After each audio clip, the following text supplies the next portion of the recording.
Bonjour et bienvenue dans votre toute nouvelle émission Actu de la régie d'Altis Media, le Hamac. Le but de cette émission, vous emmener au cœur de nos événements, de nos projets, toute notre actualité à travers des reportages en immersion et des interviews. Le Hamac épisode 1, c'est parti.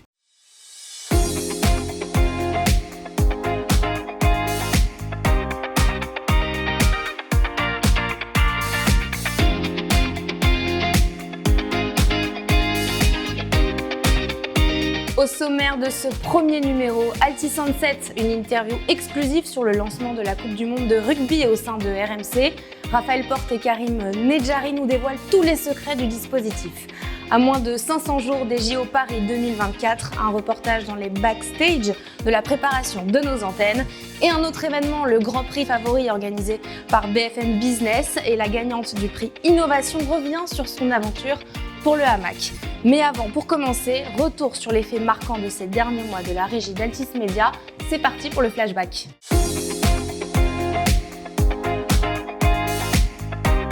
Salut, c'est moi, la voix off qui te tient par la main. Tu te trouves actuellement dans le flashback et ici, on revient sur l'actualité de la régie du mois dernier. Allez, c'est parti. Mais ça serait pas Nicolas Villas et Kevin Diaz, ça ? Si, c'est bien eux. Et pour Nike, on s'est retrouvés autour d'une table et on a échangé sur l'impact du football sur la société. À vous cette intrigue. Attends, je te mets un petit extrait. Écoute, pour moi, c'est le foot dans la ville, le sport tout simplement. C'est les enfants qui sortent à 4h30 de l'école avec 4 cartables, qui font 2 buts et qui commencent à jouer au foot.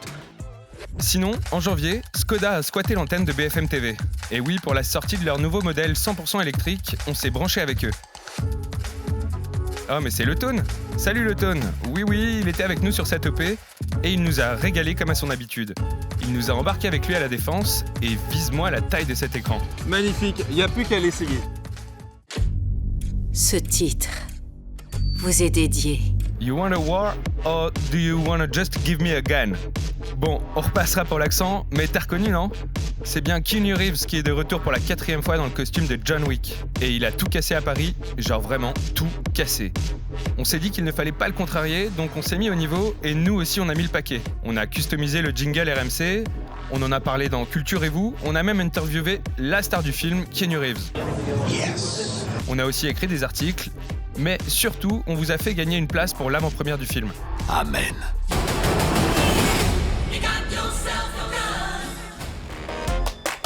Comme je sais que tu raffoles des animaux et des bons produits du terroir, on s'est aussi déplacé au Salon de l'Agriculture. Et cette année, on était présents sur le stand des Hauts-de-France.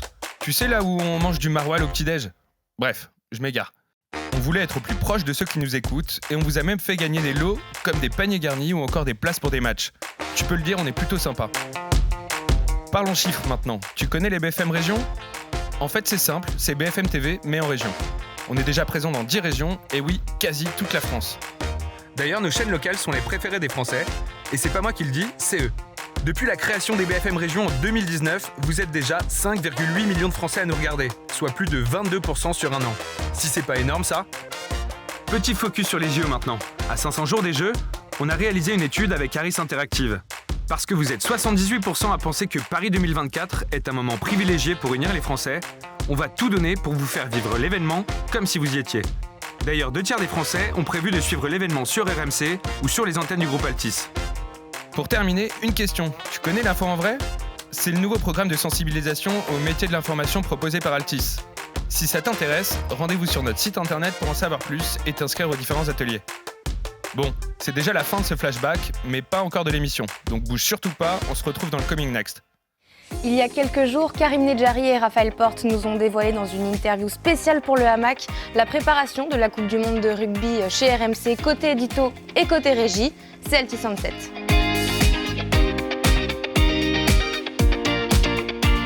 Karim Nedjari, bonjour. Bonjour Rebecca. Vous êtes directeur général d'RMC et RMC Sport. Raphaël Porte, bonjour. Bonjour Rebecca. Vous êtes directeur général Altis Media Ads & Connect. Karim, le dispositif, il est colossal. Quelles vont être les grandes nouveautés pour cette année ? Ce qui est important de savoir, c'est que la Coupe du Monde, elle a lieu en septembre, mais qu'elle a déjà commencé chez nous. On est tous les jours en direct de 15h jusqu'à minuit en sport. Et on est la seule émission de rugby dans le Moscato Show entre 15h et 18h. La Coupe du Monde, chez nous, c'est un quotidien, quoi. À quel point c'est important pour l'antenne, pour les équipes d'RMC, pour la ligne éditoriale d'RMC? D'abord, on a un challenge numéro 1, c'est qu'on est la radio numéro 1 du sport. Donc il faut qu'on soit toujours à la hauteur. Et la deuxième chose, c'est que RMC veut dire Radio Monte Carlo et c'était une radio du Sud. La radio du Sud, ça veut dire la radio du rugby. C'est notre public à nous. Est-ce qu'il va y avoir des nouveaux visages pour cette couverture? Alors au-delà des nouveaux visages, on a évidemment Vincent Moscato qui est le visage du rugby français. On a Charvet qui avait été élu meilleur joueur du monde. Mais au-delà de ça, on va aller chercher au-delà du rugby pour aller vers le grand public. Et on aura Max Guazzini, qui était l'ancien président prestigieux du Stade français, qui va nous apporter le côté un peu showbiz et le côté paillettes. Et on aura Mourad Boudjelal, qui est la grande gueule du rugby, qui a été évidemment président de Toulon, qui vont venir nous ajouter un peu plus d'attractivité à cette Coupe du Monde.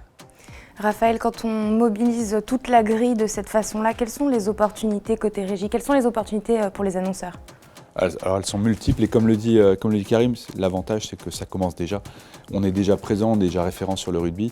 Tout ce qu'on a fait sur la Coupe du Monde de foot, on va le reproduire en mieux et ça permet d'accompagner les annonceurs avec des belles incarnations. À quel point c'est un terrain de jeu pour les agences, cet événement? Les valeurs du rugby, c'est des valeurs de partage, c'est du pain béni pour les agences et pour les annonceurs. D'abord, il y a déjà des annonceurs qui sont des partenaires officiels du rugby, donc pour eux, c'est évident d'y aller. Et pour les agences, on est sur de l'enthousiasme, sur du partage, sur de l'entraide, enfin, c'est des belles valeurs. On a une équipe de France qui gagne, donc pour les agences, pour les publicitaires, c'est super. On a des gars comme Dupont, Ntamak, Ramos, qui ont des belles gueules, qui dégagent quelque chose de sympathique et qui sont surtout favoris pour gagner la Coupe du Monde de rugby. Est-ce que vous arrivez à mesurer le retour sur investissement de ces dispos-là? Alors oui, d'abord sur le digital, l'avantage c'est qu'on compte tout et on compte tout de suite. Quand sur la Coupe du Monde de foot, on s'était posé la question de monétiser les inventaires de la radio 100% Coupe du Monde. On attendait 1 500 000 écoutes. Finalement, on a eu 4 100 000 écoutes. On est arrivé à trois fois supérieur aux attentes. Donc on sait maintenant, on a des abacs et à partir de ces abacs-là, on va pouvoir les réappliquer sur la Coupe du Monde de rugby de la même façon. On sait qu'on fait 33 millions de podcasts mensuels, on sait que Moscato Show en fait 4 millions mensuels. Donc tout ça, c'est déjà des chiffres très clairs pour les annonceurs. Quel genre de synergie vous allez mettre en place entre les équipes antennes et la régie? La synergie, elle est au quotidien. Moi, je ne considère pas qu'on soit deux entités différentes. C'est-à-dire que les bonnes idées, elles viennent des deux côtés. Si la régie a une bonne idée, et avec un annonceur, nous, on est capable de l'appliquer. De la même manière que nous, quand on a une bonne idée, de pouvoir faire la tournée des Moscato Show, puisque c'est aussi les 15 ans du Moscato Show.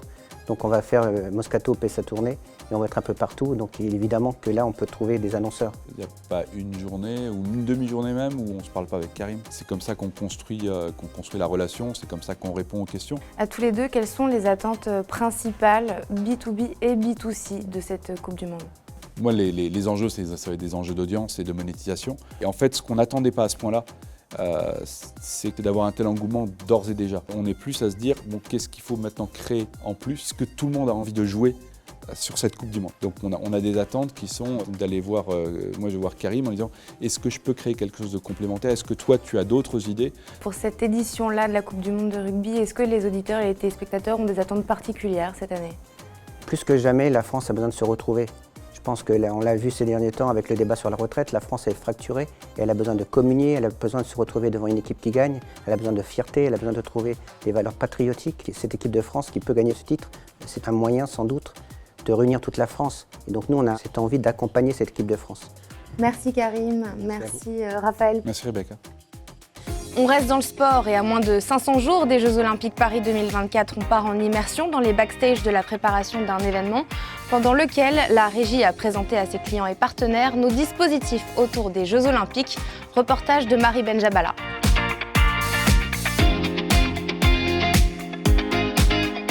À moins que tu sois en orbite, tout le monde est au courant que les prochains JO seront à Paris en 2024.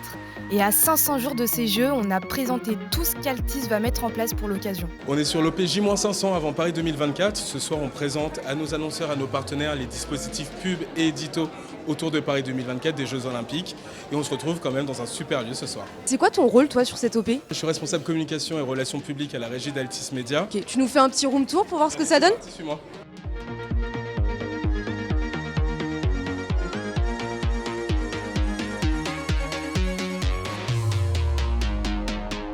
Là, on est dans la salle où aura lieu la présentation dans quelques minutes.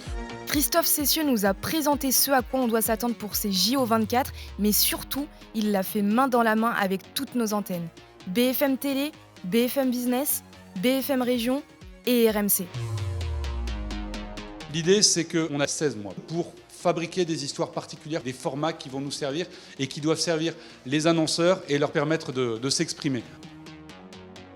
On est plutôt content. Là, le cocktail commence un peu à avoir lieu. L'heure des festivités est enfin arrivée et je suis curieuse de savoir comment se passe la soirée pour le directeur de la rédaction RMC. Bonjour Emmanuel, comment vas-tu ce soir? Ça va très bien, c'est une très belle soirée. On est au pied de l'Arc de Triomphe et on est en train de vivre à 500 jours des Jeux Olympiques une première réunion de famille. Pourquoi RMC est la chaîne incontournable pour les JO 24 justement? Parce que vous louperez rien sur RMC, rien du tout. Vous pourrez avoir toute la palette des émotions, toute la palette des performances, toute la palette des analyses. Pendant des heures et des heures d'antenne, ce sera disponible sur plusieurs canaux, à la télévision, à la radio, en podcast, sur le digital, sur notre chaîne Twitch qui cartonne en ce moment.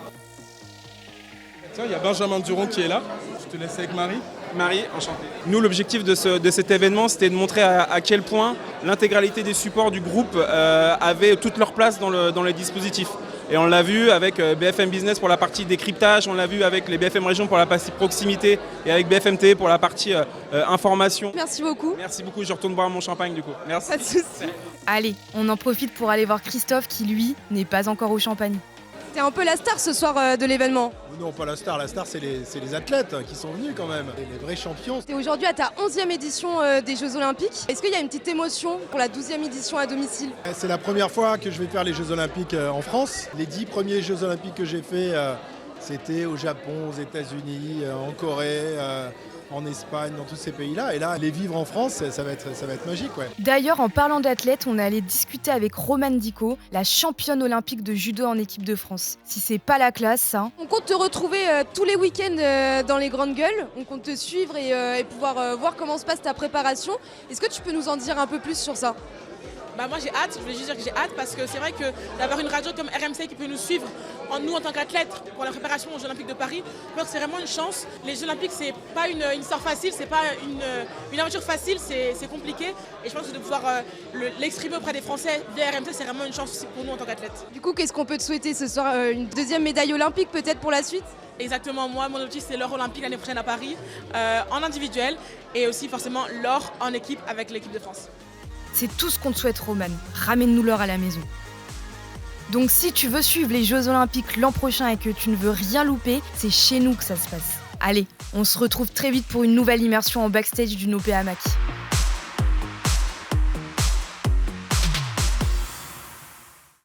Un autre événement, le Grand Prix favori organisé par BFM Business. Maud Funaro, directrice de la transformation chez Printemps et gagnante du prix Innovation, revient sur son aventure pour le hamac. C'est dans la boîte. Je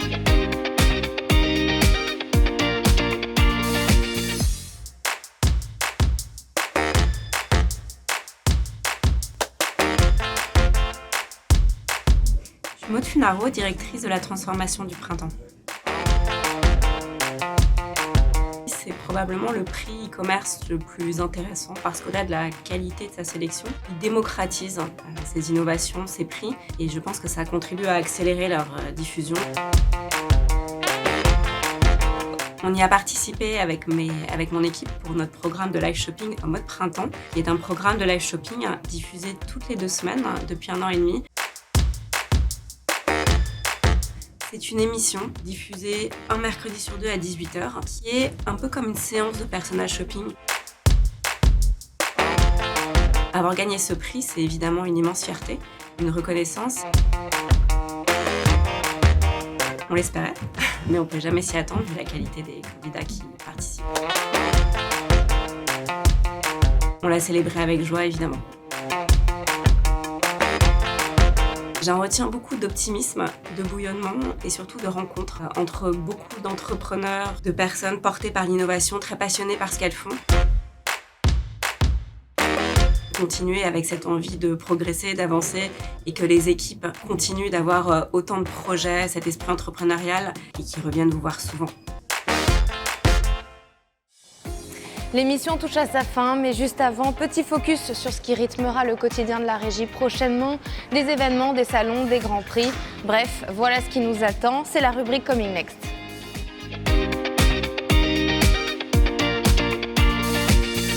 Ah, on se retrouve enfin. Ça va, je t'ai pas trop manqué ? Bienvenue dans le Coming Next. Ici, je te tiens au courant de ce que tu ne dois surtout pas louper dans les semaines à venir. Tu rêves de vivre une course Formule 1, mais t'es plus du genre à prendre soin de ton corps que de ta voiture ? Ça tombe bien, les Grands Prix du Check-up Santé sont là pour récompenser les meilleurs du secteur le 19 avril. Et nous, on aime bien être avec les meilleurs. Tu as très bien compris, prévention santé seront les stars de la piste. Bref, prépare-toi à vivre une soirée riche en émotions et en prise de tension. Altis et Caisse d'Épargne se sont lancés un défi assez dingue, une campagne de 15 vidéos qui nous fait voyager dans les 4 coins de la France, ou plutôt les 15 coins de la France. C'est diffusé à partir du 15 mai, et ça fait beaucoup de 15, je sais. Bon, je compte sur toi, le 15 mai, t'es devant BFM TV et BFM Région. Tu rêves d'aller à Vivatech depuis maintenant 7 ans, mais à chaque fois tu t'y prends trop tard pour avoir une place ? T'inquiète pas, pour la 3e année consécutive, la chaîne TV éphémère Vivatech News sera là pour te faire vivre l'événement comme si tu y étais. Et oui, le plus gros salon tech d'Europe revient du 14 au 17 juin 2023 à Porte de Versailles et en direct de ton salon, de ton lit ou peu importe où tu seras tant que tu as une bonne connexion. Oula, c'était intense cette première. En tout cas, j'espère que ça vous a plu. C'est maintenant l'heure de se quitter. Ne sois pas triste et va faire un tour sur nos médias. Il y a tellement de choses qui s'y passent, j'ai même pas pu tout te raconter. Allez, on se retrouve dans 2 mois dans le hamac. Voilà pour ce premier numéro du hamac. J'ai été très heureuse de vous le présenter. Merci aux équipes qui ont préparé cette émission et rendez-vous dans quelques semaines pour continuer à suivre les actualités d'Altis Media et sa régie. À bientôt.